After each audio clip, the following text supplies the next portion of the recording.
La era de la conquista del supersonido, con razón se considera el período más progresista de la historia de la aviación, con toda una bandada de pájaros, algunos de los cuales siguen siendo alucinantes. En esta bandada, una de las más impresionantes era la familia de los Arcángeles, cada aspecto de los cuales parecía un milagro. Y el apogeo de esta familia, por supuesto, es el cuarto hermano, el más avanzado de ellos, una obra monumental del pensamiento de la ingeniería y una verdadera celebridad hasta el día de hoy. Si el símbolo nacional de los Estados Unidos fuera un avión, sería este símbolo. Hola amantes de la aviación, les saluda Sky y hoy les presento al Lockheed SR-71 Blackbird.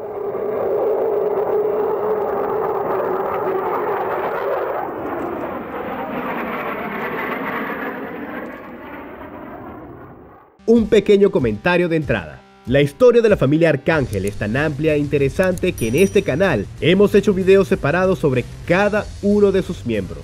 Les aconsejamos verlos primero para poder apreciar realmente esa enorme montaña, cuya cima es el SR-71. Encontrarán los enlaces en la descripción del video. Bueno, ahora es el momento de ir a la época caliente de la Guerra Fría.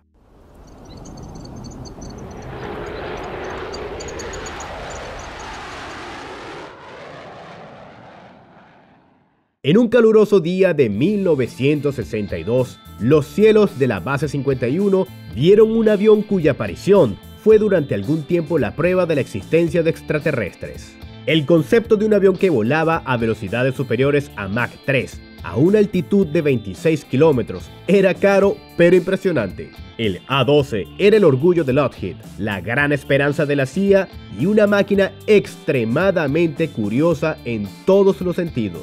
Era curiosa no solo para los frikis de la aviación, sino también para los militares. A pesar de que en un principio las fuerzas aéreas estadounidenses se mostraron escépticas ante esta idea, empezaron a pensar mientras observaban el intenso desarrollo del programa. Lockheed agarró este interés con mano de hierro. No bastaba con crear un avión, necesitaban proporcionar producción y apoyo. Y la CIA, con todas sus ganas, solo habría encargado una docena y media de los A-12, lo que realmente no daría para una serie a largo plazo.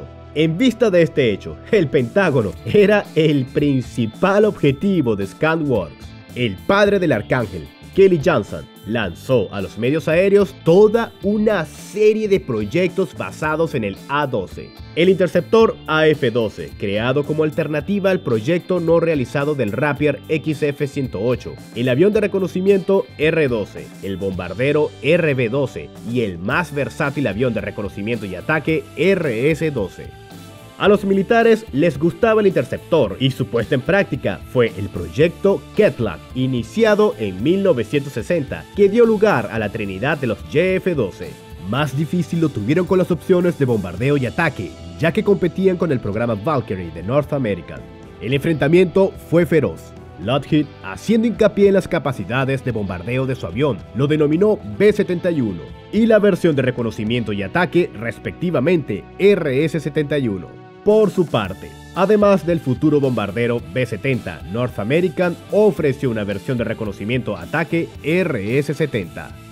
Como sabemos, ninguno de los proyectos, incluido el ya real XB-70, llegó a la producción en serie. Pero, en el transcurso del debate, resultó que la Fuerza Aérea quería tener sus propios aviones de reconocimiento. El Pentágono tenía sus propias disputas con la CIA. Por un lado, se supone que el reconocimiento es tarea del Langley. Por otro, la operación de los aviones de reconocimiento, aunque en cooperación, siempre fue realizada por la Fuerza Aérea. Pero el Arcángel se había convertido en una especie de impúdico caso de aficionado, puesto que, ya que los tipos con traje tenían su propio avión, los tipos de uniforme también deberían tener el suyo. Daban confianza a los vuelos del A-12 y lo que aparentaba ser un desarrollo nada malo de los interceptores JF-12. A finales de 1962, la Fuerza Aérea firmó por fin un contrato con Lockheed para el suministro de un lote de aviones. Rápidamente se les ocurrió, o mejor dicho, recordaron un nombre, RS-71. Sin embargo, ahora estas siglas no eran para reconocimiento y ataque, sino reconocimiento estratégico. Y ahora surge la pregunta, ¿acaso no es SR-71? ¿Hay una errata en el texto? En realidad, sí. Lo cierto es que cuando en 1964 el presidente estadounidense Lyndon Johnson presentó oficialmente el avión de alta velocidad, se refería a dos aparatos, el interceptor JF-12 y el de reconocimiento SR-71. Hay muchas teorías sobre cómo surgió esto. Tal vez, al leer el texto lleno de índices, Johnson simplemente confundió las letras en algunos lugares. O tal vez el comandante de la Fuerza Aérea Curtis LeMay prefería el SR-71 y nosotros entendemos quién escribió el texto para el presidente. Fue entonces cuando nació el famoso índice y la forma única y el color oscuro dieron lugar al nombre Blackbird o Mirlo en español. Naturalmente, los proyectos dirigidos por la CIA permanecieron en secreto. Nadie supo de la existencia de los aviones A-12 y M-21 hasta la década de 1980. Al igual que todos los miembros de la familia Arcángel, el SR-71 está adaptado para velocidades de crucero superiores a Mach 3, por lo que su aspecto es el típico de la familia. Una ala en delta con extensiones del borde de ataque que se extienden hasta el morro, timones inclinados hacia adentro y, por supuesto, enormes góndolas de motor justo en las consolas de las alas. A primera vista, puede parecer que el SR-71 es el mismo A-12, solo que con un par de pequeños cambios, pero la verdad es que los cambios son bastante significativos. En primer lugar, podemos hablar del peso. El A-12 pesaba 53 toneladas. La tendencia al alza la marcó el JF-12, que llegó a pesar 63,5 toneladas, y el SR-71 se convirtió en el campeón en este aspecto. Su masa alcanzó las 78 toneladas, o sea, era casi un 50% más pesado que su progenitor. Mientras tanto, aunque el A-12 y el JF-12 son casi idénticos en dimensiones totales, el SR-71 se hizo 1,8 metros más largo, alcanzando los 32,74 metros. Este crecimiento es claramente visible en el aumento del tamaño de la sección del morro y las extensiones alares en la parte delantera, así como el puro de cola. Como pueden ver, el A-12 y el SR-71, aunque obviamente están emparentados, no son lo mismo. Se trata más bien de una especie de segunda generación, algo parecido a la herencia del Hornet y el Super Hornet, o del Su-27 y el Su-35.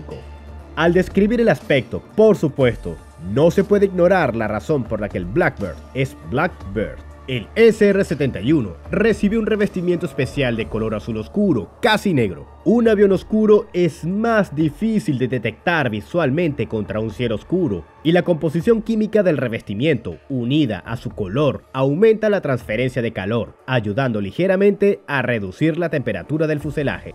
Estos revestimientos se extendieron rápidamente. Se aplicaron en otros Arcángeles y paralelamente las versiones actualizadas de los Paparazzis U-2 también se volvieron negras. En términos de materiales y producción, todo resulta familiar. La mayor parte de la estructura estaba hecha de aleaciones de titanio de alta solidez y resistencia al calor, capaces de soportar un enorme calentamiento en vuelo, y algunos de los elementos estaban hechos de compuestos radioabsorbentes, que reducen la visibilidad en los radares. Pues, el concepto de sigilo, debido a la altura, la velocidad y la menor sección radar equivalente, seguía siendo relevante. Como combustible, se utilizaba el termoestable JP-7, clásico para todos los aviones de la familia, así como trietilborano, el combustible incendiario para el postquemador. El sistema de combustible del avión se modernizó. Sin embargo, aquí se mantuvo la famosa característica de los depósitos del A-12. En tierra, el combustible seguía goteando y el sistema se presurizaba solo tras calentarse en vuelo. Pero no se incendiaba en condiciones normales y a los aviadores ya se les había enseñado, así que no era algo crítico. Aunque, mientras trabajaba en Japón, cuando había fuertes lluvias, resultó que cuando el JP-7 se mezcla con agua, se vuelve increíblemente resbaladizo. Parece una nimiedad, pero debido a esto, una vez el avión casi se estrelló contra la pared del hangar. El esquema de vuelo desarrollado para el A-12, en el que el avión despegaba con los depósitos medio vacíos y se reabastecía desde un avión cisterna, se trasladó con éxito al SR-71 y con una prioridad aún mayor. Teniendo en cuenta que el nuevo avión era considerablemente más pesado, el exceso de peso debía compensarse con una reducción del combustible durante el despegue. Por lo tanto, inmediatamente después de despegar, los pilotos ahora acudían a sus mejores amigos, los aviones cisterna KC-135Q. Sin embargo, las mejoras en el sistema de combustible aumentaron su capacidad en 6 toneladas, y este plus, unido a la optimización de los sistemas de control, permitió aumentar la autonomía del SR-71 a 5.200 kilómetros o 2.800 millas náuticas. Decente, pero seguía siendo insuficiente para un avión de reconocimiento estratégico, así que tenía que repostar varias veces en misiones de larga distancia. Eso era bastante molesto, pero tampoco es que había muchas opciones. Estos dos monstruos rugientes a los lados tenían muchas ventajas, pero la economía no era una de ellas.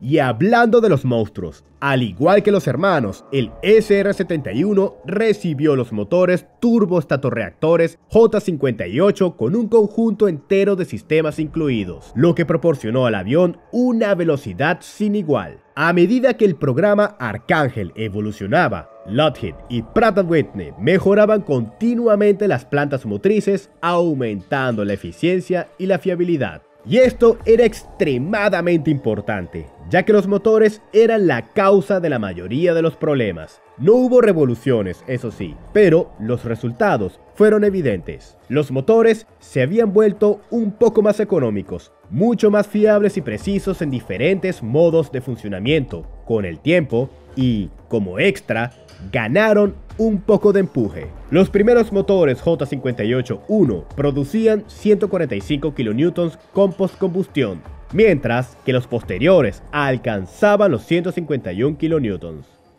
Cuando los ingenieros de Lockheed equiparon el JF-12 con una segunda cabina, se trataba de una medida necesaria. Un solo piloto simplemente no podía hacer tanto trabajo en paralelo. Sin embargo, esta decisión resultó ser tan acertada que rápidamente se trasladó tanto al portador M21 como al SR-71. A pesar de que el Blackbird era similar en objetivos al Arcángel, llevaba mucho más equipamiento y los militares aparentemente decidieron no llevar a sus pilotos al límite. Teniendo en cuenta que las condiciones de trabajo era casi como en una nave espacial, de todas formas, no estaban muy relajados. La disposición ya nos resulta familiar. Detrás de la cabina delantera se encuentra la segunda para el operador del equipo de reconocimiento. La cabina es estrecha y con un acristalamiento mínimo, pero el operador tenía tantos ojos electrónicos que ya no necesitaba asomarse con sus propios ojos. Por supuesto, la segunda cabina tenía un coste. En el A-12, el compartimiento principal del equipo de reconocimiento, el Q-Bay, estaba situado detrás de la cabina, pero en el SR-71 estaba ocupado por la cabina del operador. El problema era que ahora no había dónde colocar la enorme cámara de alta definición y en su lugar había que desarrollar toda una serie de herramientas adicionales. Al mismo tiempo, el SR-71 tenía una ventaja sobre el A-12, un espacio interior considerablemente mayor en la parte delantera del fuselaje. El Blackbird disponía de hasta 11 compartimientos internos principales para alojar instrumentos, el principal de los cuales se encontraba ahora en el morro. Su ventaja, además del tamaño, era la modularidad. En función de las tareas, se retiraba un compartimiento con un tipo de equipo y se colocaba otro en su lugar, de forma rápida y fiable. La solución tuvo éxito y se aplicó más tarde al U-2. De hecho, se sigue aplicando hoy en día. El principal relleno del compartimiento del morro del avión era una gran cámara giratoria, un radar de visión lateral, así como otro radar de apertura sintética del sistema ELINT, o inteligencia electrónica en español. El resto de los instrumentos estaban instalados en compartimientos fijos. Varias cámaras adicionales, rotativas, panorámicas y de infrarrojos, se encargaban de las imágenes. El desarrollo del hardware fue otra batalla para los fabricantes. Ya estaban acostumbrados a unas condiciones de trabajo terribles y estrechas, pero ahora se les exigía fabricar instrumentos compactos para el SR-71 con las capacidades de los instrumentos grandes del A-12. Este problema no se resolvió de inmediato, pero se solucionó. Afortunadamente, el Blackbird, a diferencia de su hermano, consiguió volar mucho. Cabe señalar que ya en la fase de creación del SR-71 surgió la opinión de que el sigilo, la altitud y la velocidad pronto podrían no ser suficientes para evadir los misiles soviéticos. Y para no estropear las estadísticas con 0 pérdidas en combate, el SR-71 fue equipado con un serio complejo de contramedidas electrónicas y supresión. La guinda de este pastel optoeléctrico puede llamarse la pequeña ventana situada detrás de la cabina del operador. El sistema de guiado astroinercial mira al cielo a través de ella. Inicialmente se hizo para el misil de crucero SM-62 Snark y el misil aerobalístico GAM-87 Skybolt, y luego se añadió aquí. Afortunadamente, funcionaba a cualquier hora del día y corregía el rumbo con una derivación máxima de solo un par de cientos de metros. Debido a la ubicación de este pequeño ayudante justo detrás de la cabina, tras el estreno de la Guerra de las Galaxias a finales de la década de 1970, se le llamó R2-D2. El avión de la Fuerza Aérea no era tan secreto como el de la CIA, por lo que no hubo necesidad de esconderlo en Groom Lake. Se voló en la base de la Fuerza Aérea de Palmdale, California. El 22 de diciembre de 1964, el SR-71 realizó su primer vuelo de prueba. Las pruebas iban bastante deprisa gracias al hecho de que Lockheed ya había firmado un experimentado equipo de pilotos y la flota se reponía rápidamente con nuevos aparatos. Entre ellos, en 1966 apareció su propia versión biplaza de entrenamiento, el SR-71B, similar a su pariente de la serie A-12, el Ganso de Titanio. Con su aparición, el avión empezó a ser rápidamente denominado por los pilotos del Ejército del Aire, que eran reclutados principalmente de las tripulaciones de los bombarderos B-47 y B-58, así como de los U-2. El primer avión que se puso en servicio se entregó en 1966 al Ala de Reconocimiento Estratégico 4200, más tarde Novena, formada especialmente en la Base Bill, en California.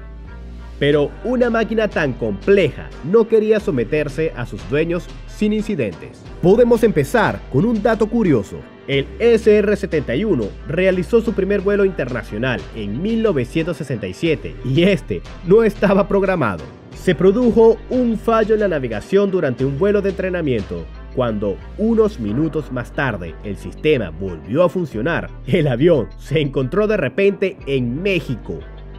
Pero, por desgracia, los problemas no siempre fueron divertidos. En enero de 1966, uno de los aviones sufrió un fallo en el motor y perdió el control en vuelo de crucero. Los pilotos se eyectaron, pero el vuelo de crucero en el SR-71 significa Mach 3 y 26 kilómetros de altitud. Uno de los miembros de la tripulación no sobrevivió a esta montaña rusa. El siguiente, en 1967, fue el año más oscuro para los Blackbird. En enero, durante las pruebas de frenado, se perdió el primer prototipo. Esperaban una bonita acción con una prueba exitosa, pero las ruedas se evaporaron. El avión rodó fuera de la pista y se incendió. En abril, otro avión se estrelló, una vez más debido a la planta motriz, y en octubre cayó el tercer pájaro de la bandada, esta vez debido a que los pilotos perdieron la orientación durante el vuelo nocturno. En total, varios incidentes provocaron la pérdida de hasta 12 aviones, pero los problemas se solucionaron. Antes de 1972 se perdieron 11 aviones y después solo uno. Durante los primeros años de vuelos activos, todos los Estados Unidos se enteraron de la existencia del SR-71, y no solo por la prensa, sino también directamente. Como ha demostrado la práctica, ni siquiera 85.000 pies de altitud eran suficientes para que el estampido sónico de un avión volando a Mach 3 no arrollara sus áreas de vuelo. Esto no tardó en dejar de ser inspirador para la gente y pronto las quejas y las demandas volaron hacia el ejército del aire tan rápido como el SR-71. Curiosamente, entre estas víctimas se encontraba Kelly Johnson, en cuyo rancho de vez en cuando estallaban ventanas, pero él, por razones obvias, se mostraba filosófico al respecto. A pesar del progreso del programa y de las impresionantes capacidades de los aviones, la suerte que corrió el resto de la familia también se impuso sobre el SR-71. El concepto de velocidad y altitud no se justificaba. Los localizadores de defensa antiaérea eran cada vez más eficaces, los misiles de defensa antiaérea eran cada vez más potentes. Y como recordatorio, en el glorioso 1964, cuando el avión de reconocimiento SR-71 alzó el vuelo, el interceptor E-155, más conocido como MiG-25, despegó en la Unión Soviética. Y nadie quiso jugar al gato y al ratón con él.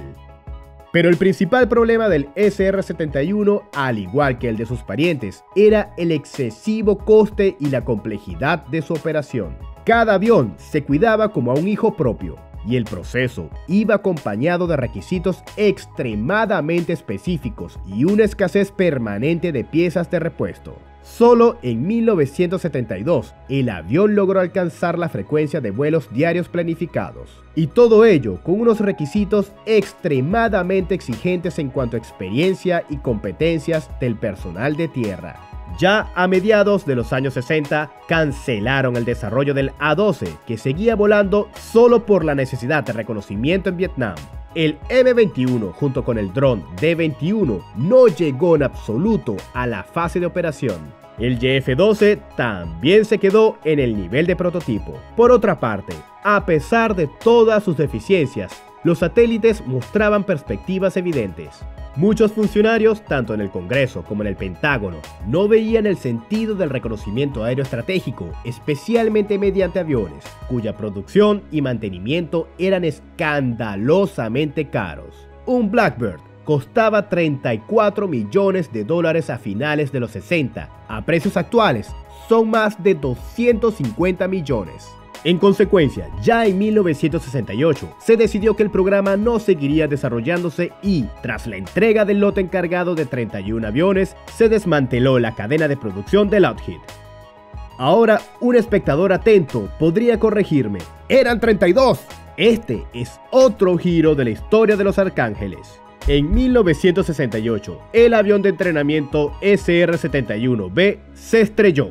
Un suceso extremadamente desagradable, ya que solo quedaba una unidad de la versión de entrenador en la flota, que no podría hacer frente a todo el trabajo, y fabricar uno nuevo ya no era posible. Los ingenieros decidieron hacer un poco de magia. Tenían un YF-12 en un hangar que estaba seriamente dañado en la parte delantera del fuselaje. El avión podía ir al desguace, pero los ingenieros cogieron su parte superviviente y la conectaron a la sección de proa del similar SR-71B, funcional, pero creado inicialmente para pruebas en tierra. Y así se creó el avión número 32 de la familia y el SR-71C, único en su especie que era todo un monstruo de Frankenstein. Tenía desviaciones de la norma y recibió el apodo de Bastardo, pero aún podía volar. Las operaciones de reconocimiento comenzaron en 1968 cuando varios aviones llegaron a Okinawa, desde donde, junto con los A-12, volaron a Vietnam, con bastante éxito por cierto. Para las fuerzas de defensa aérea de Vietnam del Norte, el Blackbird era como Moby Dick para el capitán Ahab. La caza era implacable, le disparaban cientos de misiles, pero la velocidad, la altitud y el sigilo hacían su trabajo. Todos los ataques parecían un intento de derribar un caza reacción con un sistema de lanzacohetes múltiple.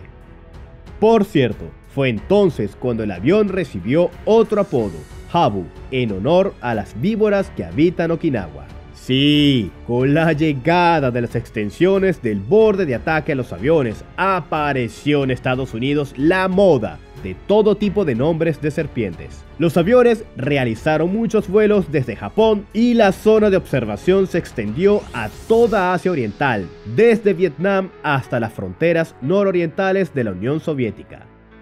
Las misiones de reconocimiento en Europa se llevaban a cabo desde la base aérea de Mildenhall en Inglaterra. Desde allí, los aviones sobrevolaban Europa del Este y cerca de las fronteras occidentales de la Unión Soviética.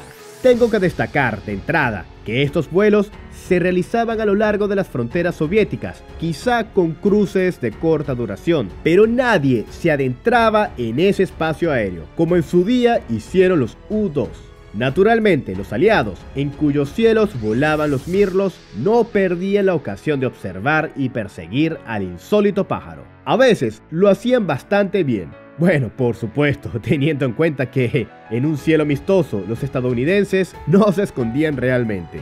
Hubo incluso un caso en 1987, cuando durante una misión del SR-71 tuvo un fallo en uno de los motores y, acompañado por Viggens, voló a una de las bases aéreas suecas. Tras desclasificarse este incidente, algunos datos llegaron a decir que un par de MiG-25 fueron a interceptar el Blackbird, que había perdido velocidad y altitud, y los escandinavos, de hecho, lo salvaron de ser derribado. Puede que sea cierto, o puede que no, pero en cualquier caso, los pilotos suecos recibieron medallas, así que esa historia tuvo un final feliz. Por supuesto, los vuelos se realizaron en muchas otras regiones del mundo en las que la Fuerza Aérea estadounidense quería ver y saber algo. Oriente Medio, por ejemplo, fue una región bastante popular para el reconocimiento, especialmente durante las guerras árabe-israelíes.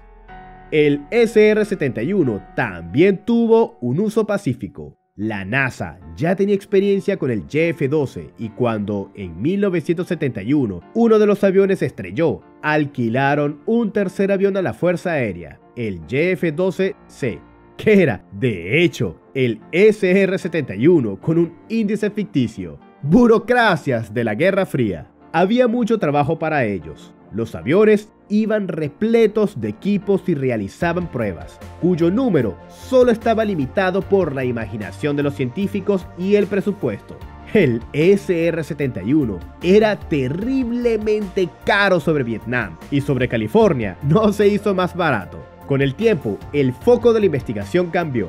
Mientras que al principio los objetos de estudio eran los propios aviones, más tarde actuaron como plataforma para probar otras tecnologías, principalmente con fines espaciales. Por supuesto, las pruebas no solo las llevó a cabo la NASA, sino también la propia Fuerza Aérea, que buscaba nuevas formas de ampliar las capacidades de sus aviones. Probaron y optimizaron el hardware y jugaron con los diseños. A principios de los años 70, se estudiaron varias formas de aumentar los volúmenes internos para la instalación de sistemas adicionales. Se eligió la cola como el mejor lugar. Así apareció el SR-71 con un robusto puro de cola saliente. Algo similar puede verse en el Su-34 ruso. El avión, con un apodo lógico de Big Tail o cola grande en español, voló hasta 1976 con muchos instrumentos diferentes en este carenado, pero la idea no se desarrolló más.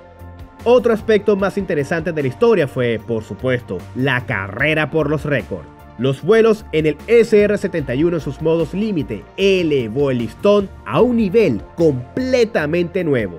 El Blackbird ostenta el título del avión más rápido que volaba en la ruta Nueva York-Londres, una especie de Nürburgring de la aviación. ¿Recuerdan todas esas pomposas comparaciones del Concorde y el Boeing 747? El récord del Jumbo en un vuelo de Nueva York a Londres es de 4 horas y 56 minutos. Y el Concorde, a su lado, parece increíblemente rápido volando en 2 horas y 52 minutos. ¡Ah! Esos aviones de pasajeros. En la misma ruta, en 1974, el SR-72 voló al Farnborough Airshow. Llegó a Londres en 1 hora y 55 minutos, y eso teniendo en cuenta que por el camino tuvo que reducir velocidad y altitud para repostar.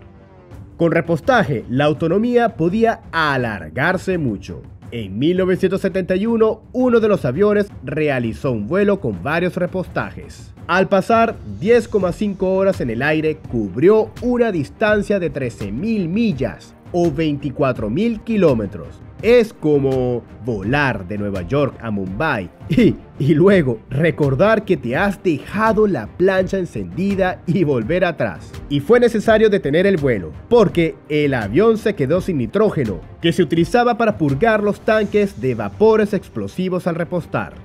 Los límites de altitud y velocidad siguieron ampliándose. En 1976, el avión ascendió a una altura máxima de vuelo nivelado de 25.929 metros. En otro vuelo, el mismo avión fue acelerado a Mach 3,3, 1.905 nudos o 3.529 kilómetros por hora.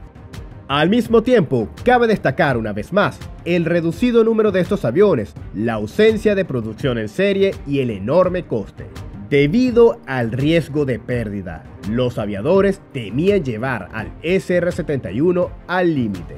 Una interesante ilustración de esto fue el año 1990, cuando el avión, que ya había sido retirado del servicio, antes de ser enviado al museo para su jubilación, fue llevado a volar un poco más audazmente. Se registraron 4 vuelos con velocidades de vuelo de 3.419 a 3.524 km por hora y más tarde se presentó un informe sobre un vuelo a una velocidad de 1.948 nudos o 3.609 km por hora. Sin embargo, el récord no se registró oficialmente. Existe otra cifra no oficial. En sus memorias, uno de los pilotos del SR-71 indicó que durante uno de los vuelos de reconocimiento sobre Libia, evitando misiles de defensa antiaérea durante un breve espacio de tiempo, aceleró el avión hasta una velocidad de Mach 3,5, lo que ya equivale a unos 2.020 nudos o 3.740 kilómetros por hora. Podemos ser escépticos sobre las memorias, pero la información está ahí. Pero la carrera principal del SR-71 no continuó en el mundo de los récords, ni siquiera en los cielos de los países aliados y hostiles, sino en los despachos de los militares y los políticos. La Guerra Fría estaba llegando a su fin. Los presupuestos militares se estaban recortando y mucha gente se preguntaba, ¿para qué sirve el carísimo SR-71? Si su trabajo lo pueden hacer mucho más barato los satélites junto con el avión U-2. Además, el Dragon Lady se modernizó seriamente y pasó a ser bastante moderno, mientras que el Blackbird se estaba quedando anticuado y su modernización resultó ser demasiado cara. Finalmente, en 1988 se tomó la decisión de cerrar el programa. Lo irónico de esta situación es que pronto comenzó la guerra de Irak y resultó que en una de las mayores operaciones militares no se disponía de una de las principales herramientas de reconocimiento. Justo a tiempo, esto provocó una nueva oleada de polémica. Las disputas fueron muy acaloradas. Tanto partidarios como detractores lanzaban todos los argumentos posibles, incluyendo que el SR-71 debía volar porque es un símbolo de Estados Unidos, o un sinfín de teorías sobre el supuestamente ya volador superavión medio mítico Aurora, que se suponía que iba a sustituirlo. La discusión terminó con una decisión de compromiso de 1994 sobre la renovación del programa y la vuelta de varios aviones al servicio. Eso se hizo a lo largo de los 2 años siguientes, aunque en realidad ya no se llevaron a cabo misiones de reconocimiento y de hecho solo siguieron volando los aviones de la NASA. Y esto no duró mucho. A finales de los años 90, la operación continuada por parte de la Fuerza Aérea se consideró demasiado cara y no justificable. Ahora los satélites se encargaban del reconocimiento estratégico y el trabajo más operativo en las áreas necesarias fue asumido por el modernizado Lockheed U-2, que en teoría debía ser sustituido por el SR-71. ¡Ja! Pues miren qué ironía. En 1998 el SR-71 se había retirado definitivamente. La operación de aviones de investigación en la NASA finalizó en 1999. Todos los aviones supervivientes están repartidos por los museos donde lucen alegremente sus lugares, entusiasmando tanto a los visitantes de a pie como de los especialistas avesados. El SR-71 Blackbird ocupa su lugar en el podio de las grandes obras de ingeniería aeronáutica y símbolos de la Guerra Fría. La era de los Arcángeles ha terminado, dejándonos un recuerdo de logros y metas a las que aspirar. De un modo u otro, hasta ahora el genio aeronáutico no ha creado nada parecido, aunque